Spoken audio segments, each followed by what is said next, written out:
अस्सलाम वालेकुम स्टूडेंट। आज हम CS 614 का लेक्चर नंबर 4 करेंगे, जिसमें हम यानी कि जैसे कि हम पीछे कर रहे थे कि difference between the transactional system और डेटा वेयर हाउस के दरमियान जो डिफरेंस कर रहे थे, तो उसी डिफरेंस पे आज बात होगी फिर दोबारा से कि हमारे पास डिफरेंस क्या होता है। कि अब हमारे पास है कि data warehouse the start with the 6 × 12 availability requirements but the 7 × 4 24 usually become the goals. यानी कि अब जो डेटा वेयर हाउस है उसको यानी कि इस्तेमाल करने का जो टाइम पीरियड है वो कितना है, रिक्वायरमेंट्स हमारी जो हैं वो कितनी है कि 6 × 12 यानी कि हफ्ते के 6 दिनों और एक दिन के 12 घंटों में अवेलेबिलिटीज़ होती है डेटा वेयर हाउस की। बट यूजुअली अब जो लोग हैं ज़्यादा से ज़्यादा इस्तेमाल कर रहे हैं, जिसकी वजह से अब हमारा जो गोल बन गया है वो ये है कि 7 × 24 यानी कि दिन के 24 घंटे और क्या होता है कि ×7 यानी कि हफ्ते के पूरे 7 दिन इस्तेमाल होगा।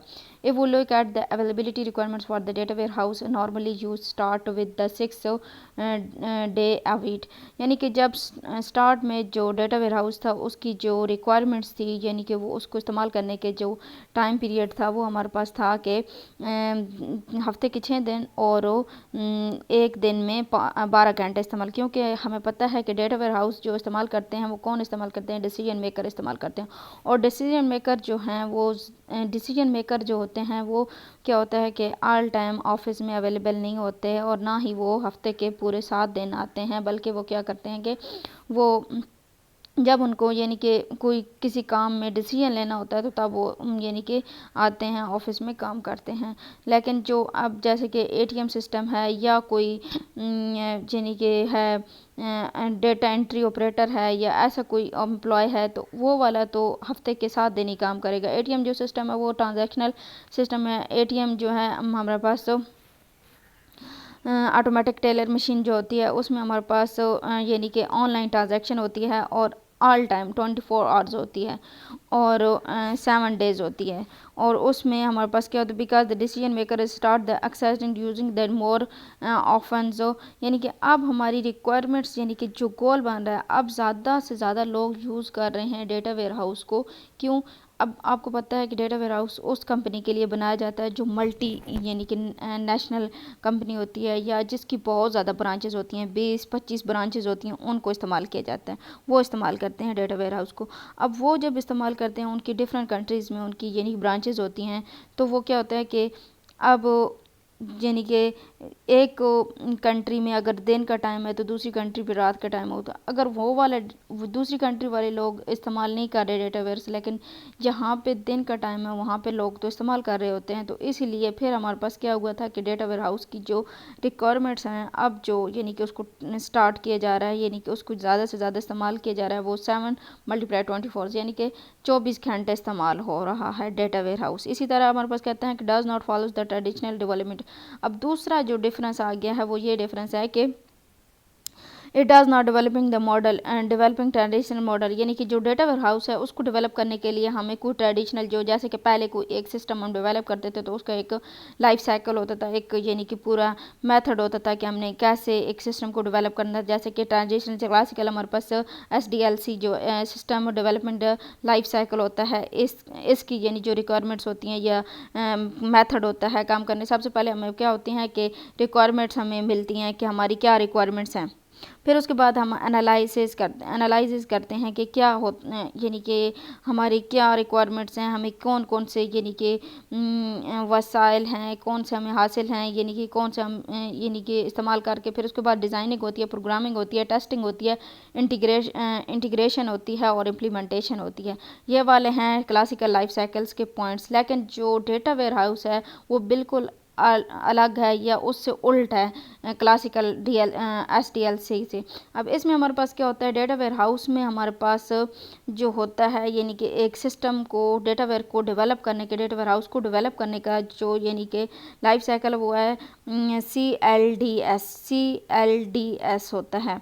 इम्प्लीमेंटिंग द वेयर, सबसे पहले हम क्या करते हैं कि इम्प्लीमेंट करते हैं डेटा वेयर हाउस को, फिर उसके बाद होता है इंटीग्रेटेड डेटा, फिर उसके अंदर डेटा इंटीग्रेट करते हैं यानी डालते रहते हैं डेटा, फिर टेस्टिंग फॉर द बाइजनेस टेस्ट कहते हैं कि कोई इसमें यानी एरर वगैरह तो नहीं है। बाइजनेस आगे जाके डिस्कस करेंगे फर्दर, लेकिन अभी हम आपको यही कह सकते हैं कि कोई उसमें डेटा में गलती वगैरह ना हो, तो इसको कह सकते हैं। Program with respect to data, यानी कि प्रोग्राम होता है with respect to data, data के रिस्पेक्ट से हम क्या करते हैं, प्रोग्रामिंग करते हैं, डिज़ाइन DSS सिस्टम करते हैं, एनालाइज रिजल्ट करते हैं, अंडरस्टैंड रिक्वायरमेंट्स करते हैं। आगे हमारे पास क्या होता है कि फिर उसके बाद सबसे लास्ट पे अंडरस्टैंड करते हैं रिक्वायरमेंट्स को। इसमें सबसे पहले हम क्या करते थे, रिक्वायरमेंट सबसे पहले आती हैं उसमें यानी कि SDLC में, लेकिन डेटा वेयर हाउस में हमारे पास रिक्वायरमेंट सबसे बाद में आती हैं।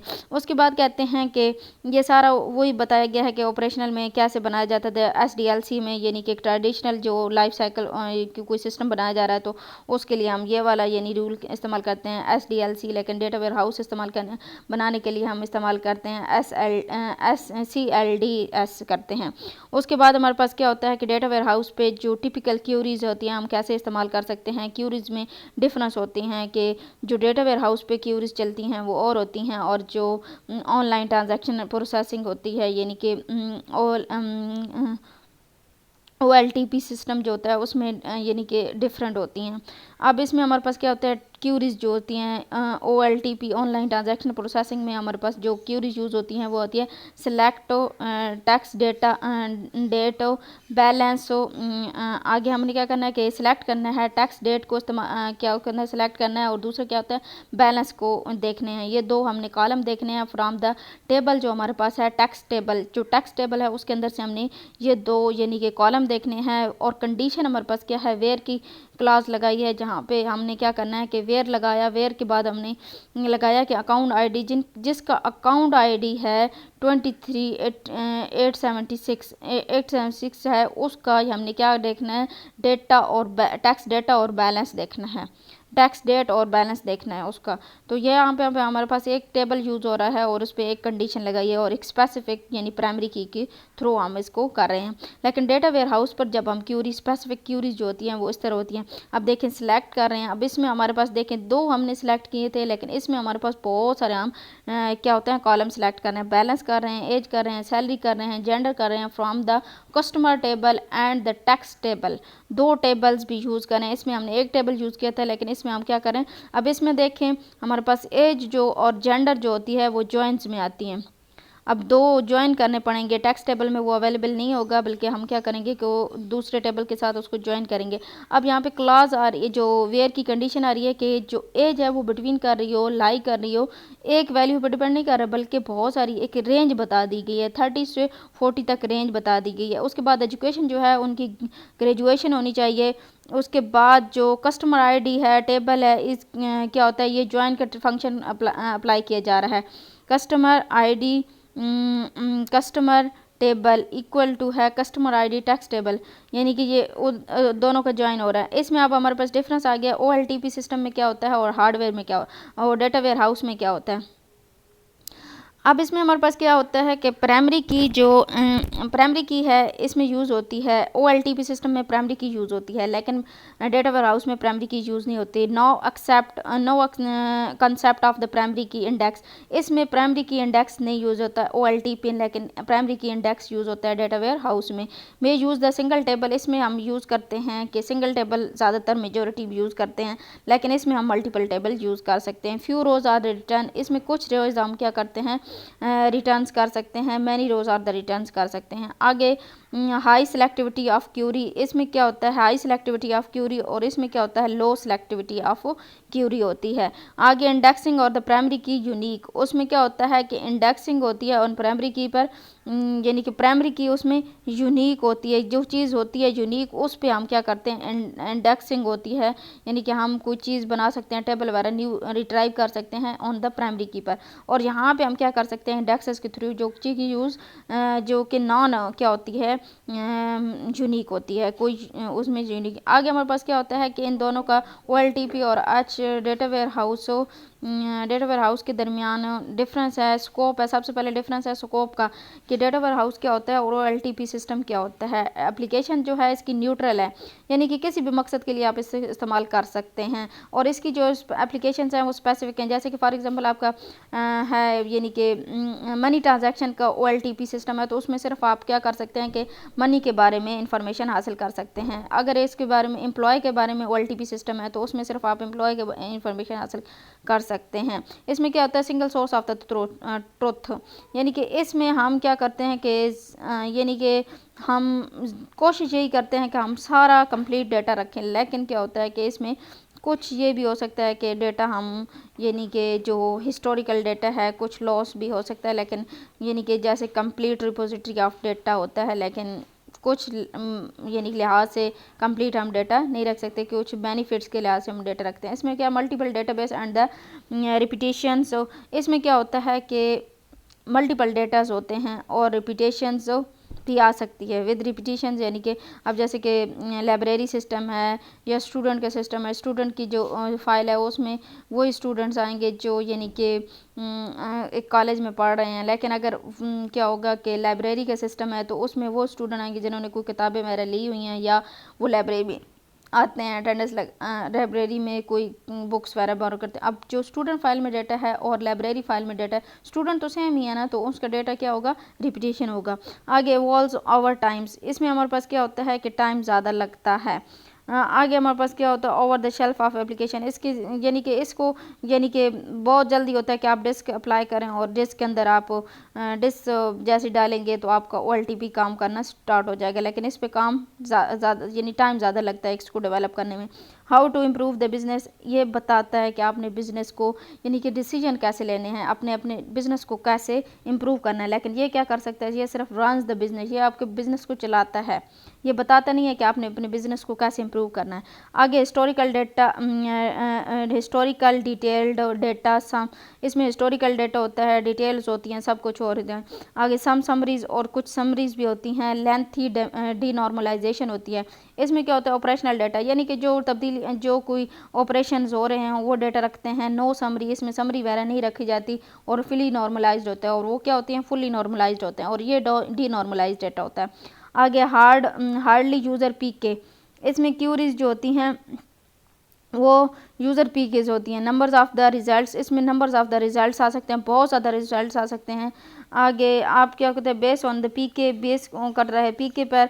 आगे numbers of the results returns in the hundreds में हो सकते हैं और इन थाउजेंड में हो सकते हैं। इसमें यानी 1000 में हो सकता है, इसमें 100 में हो सकता है। आगे हमारे पास क्या होता है, time factors, minutes two hours, ये जो अब टाइम्स यानी कि देता है, यानी कि रिस्पॉन्स करता है वो मिनट्स में करता है। या डेटा वेयर हाउस में आपको पता है बहुत ज़्यादा डेटा होता है, और डेटा जब बहुत सारे डेटा से जब डेटा रिट्राइव किया जाता है तो वो टाइम ज़्यादा लेता है। और इसी तरह टिपिकल अवेलेबिलिटी ऑफ द 6 × 12 होती है। इसकी जो अवेलेबिलिटीज़ है वो ज़्यादातर हमारे पास क्या होता है डेटा वेयर हाउस की, यानी कि अगर वो मल्टीनेशनल कंपनीज़ हैं तो वो मुख्तलिफ यानी कि कंट्रीज़ में अगर वो काम कर रही हैं तो उनका यही हो सकता है कि डेटा वेयर हाउस अवेलेबिलिटी जो होती है 24/7 हो सकती है। लेकिन यहाँ पे अब सब सेकंड 2 सेकंड, यानी कि ये बहुत नैनो सेकंड इस्तेमाल करते हैं। और दूसरे क्या होता है, इसमें अगर आप कोई चीज़ क्या होता है क्यूरी लगाते हैं तो वो बहुत जल्दी रिजल्ट्स देती हैं। आगे टिपिकली अवेलेबिलिटी, इसकी जो अवेलेबिलिटीज़ है वो क्या है, 24/7 है, यानी कि ये ज़्यादा इस्तेमाल होता है, ये 24 आवर्स इस्तेमाल। जैसे कि ATM सिस्टम है, ATM सिस्टम ऑल टाइम यानी कि इस्तेमाल होता है। उसके बाद हमारे पास क्या होता है कि comprise of the response time, यानी कि अब इसके दोनों को comparison of the response time, दोनों के रिस्पॉन्स टाइम के दरमियान ऑनलाइन एनालिटिकल प्रोसेसिंग। ये अब जो OLAP है ना, ये किसका पार्ट है, ये है part of data warehouse का पार्ट है। और क्यूरी मस्ट बी एग्जीक्यूटेड, और ये क्या होता है कि इसमें डेटा वेयर हाउस में टाइम ज़्यादा लगता है लेकिन OLAP में टाइम कम लगता है।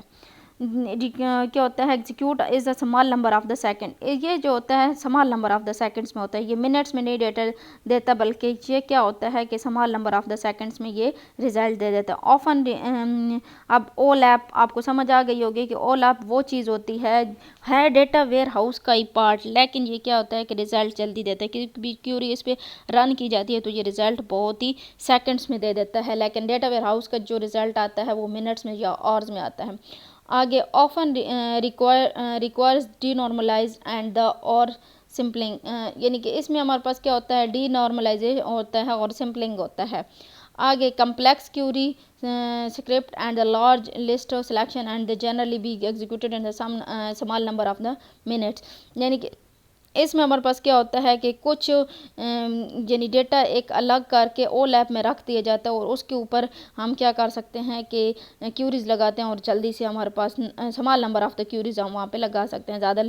आगे जो होता है डेटा माइनिंग जो होता है उसमें क्या होता है कि एल्गोरिदम वगैरह लगाए जाते हैं, एल्गोरिदम लगाए जाते हैं और एल्गोरिदम यानी डेटा वेयर हाउस पे, और उनका जो रिज़ल्ट्स होता है वो small number of the hours में आता है, यानी कि वो उस पर घंटों लग जाते हैं।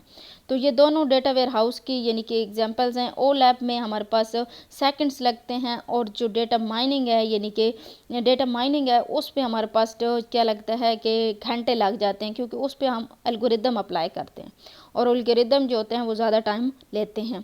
उसके बाद हमारे पास क्या होता है कि ये सारा वही बताया गया कि ओ लैब क्या होता है। ओ लैब में हम जल्दी से एग्जीक्यूशन कर सकते हैं। और अब सबसे पहले हम क्या करेंगे कि अब इन सारी चीज़ों को हम मिला के लिखेंगे। सबसे पहले हमारे पास कहते हैं कि हमारे पास डेटा इस फॉर्म में होता है।